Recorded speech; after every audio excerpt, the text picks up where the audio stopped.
Dr. Sonali Garg.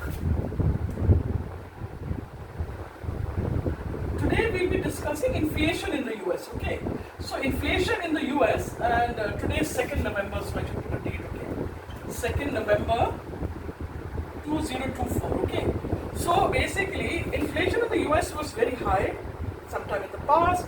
It has come down a little bit, and people are being told, or it's being assumed that people should now feel, that okay, the inflation is now come down, so things are back to normal or things are good. But actually, what happens is the inflation that occurred in the past, all right, is still having an impact now. Why?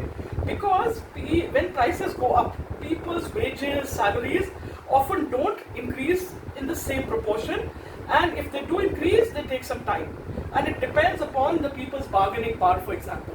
So what happens is, for example, if suppose all prices, okay, so let's say prices were 100 and salaries were 20 for somebody, if prices became 200 and salaries automatically became 40, we'll be back to where we were.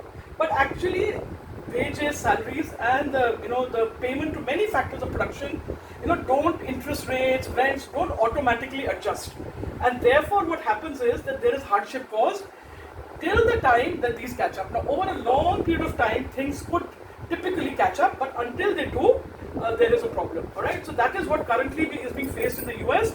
Is though the inflation rate has come down, people's wages, etc., have not caught up in real terms, and what they can buy with that money, they might have gone up some, but not enough to compensate for this inflation. People are now having to work.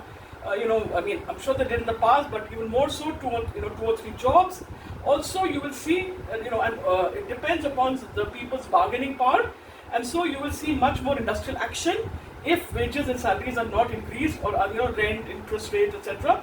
Rent, interest rate, bargaining might be different, but for wages and salaries, if things don't change, quickly enough, you will see many more people going on strike and industrial action, etc.